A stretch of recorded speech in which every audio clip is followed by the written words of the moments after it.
let's move. Let's move. Now, let's be quick. Yeah. Aid deliveries in one of the most dangerous places in Ukraine.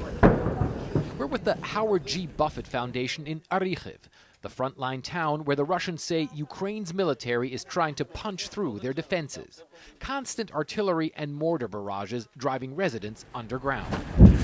Yeah, so we have to go downstairs in the basement because there's been a distinct increase in shelling. And while you can't really see the counteroffensive of the Ukrainians here, you can certainly hear it and feel it as well. In the basement shelter, leader Valery Kubushka hands out aid boxes to the mostly elderly residents, many traumatized but resilient. It's very dangerous here, but I got used to it, 72-year-old Olga tells me. I can already distinguish rockets by their sound. I calm myself down. I ask 71-year-old Nina if she thinks the counteroffensive can succeed. Yes, I know about the counteroffensive, she says. We will be closer to victory. Ours will push them back step by step until they drive them out, until there is a complete victory for Ukraine. But for now, the going appears to be tough for the Ukrainians. While Kyiv hasn't acknowledged major offensive operations here, U.S. officials tell CNN the Ukrainian military is facing stiff Russian resistance. This Russian video purporting to show a column of Western-donated armor struck by Moscow's forces. And the uptick in fighting has made it nearly impossible to get aid into Orikhiv, Valery tells me. Orikhiv is one of the most dangerous areas in Zaporizhia region. Orikhiv, Preobrazhenka, it's 24 hours bombed, 24 hours. But they have to get aid even to those too frail to make it to the distribution points. Grandma Polya, as she's known here, can barely walk and refuses to be evacuated from her tiny house even as shells keep raining down.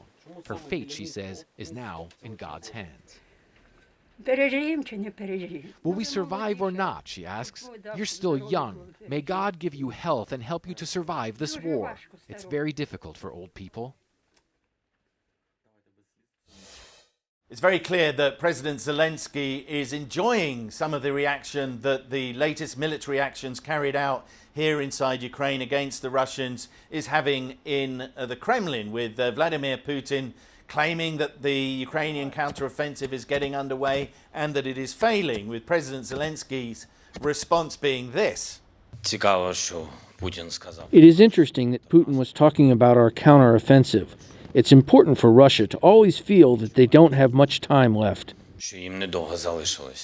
Now, in saying he wants the Russian president and the Russians indeed more widely to feel the results of a counteroffensive, he's talking about two things. First of all, the military pain that he wants to inflict, but also the political instability, and they're very closely linked because there have been very serious frictions within the command structures inside the frontline command areas on the Eastern Front in particular, with the Wagner mercenary group openly criticizing neighboring units, particularly the 72nd Mechanized Brigade, at one point even apparently capturing their commander and subjecting him to a humiliating round of torture.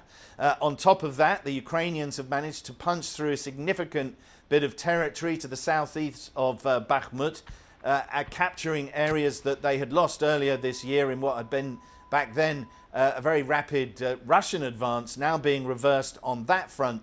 And they are prosecuting, this is the Ukrainians are prosecuting, a large number of probing attacks along the front line running from the Ukrainian-held city of Zaporizhia to the Russian-held city of Donetsk. A lot of company-size attempts to penetrate that very substantial Russian defensive line, obviously resulting in casualties among the Ukrainians, in the losses of some vehicles, particularly some Bradley fighting vehicles and other armoured vehicles being supplied by the United States and other NATO partners. That's inevitable, but being described to CNN by officers on the ground as reconnaissance by force rather than an outright counteroffensive. But all of this adding up to an attempt to continue to destabilise the Russians both militarily and politically. Sam Kiley, CNN in Kyiv.